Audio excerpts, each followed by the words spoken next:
तो बड़ी दुख से कहना पड़ रहा है कि भैया बारिश जो है और मौसम बहुत ख़राब हो चुका है, देख सकते हैं आप लोग। ये लगभग रात के 12 बजे से बारिश हो रहा है और अभी एक बज चुका है दोपहर का, है ना। और मेरे छत पे इतना पानी लग गया है कि इधर से पानी आ रहा है, देख सकते हैं आप लोग। कपड़ा बिछाया गया पूरा, ये छत से बाहर पानी जा रहा था। और मैं यही कहना चाहूँगा कि जितने क्रिएटर भाई लोग हैं और न्यूज़ वाले लोग हैं और सारे भाई, सॉरी मौसम के कारण इसको हम इस मौसम के कारण हम लोग कैंसिल कर रहे हैं अभी।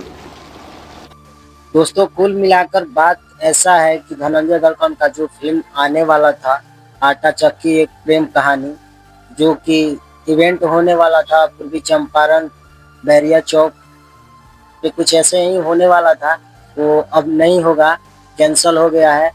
धनंजय दलपन खुद इंस्टाग्राम पे लाइव आकर बता दिया है कि अब नहीं होगा। अब मौसम खराब है, बारिश के चलते नहीं हो पा रहा है, तो 2-3 दिन के बाद जरूर करेंगे इसको। अगर मौसम अच्छा होगा तो इसको क्लियर किया जाएगा।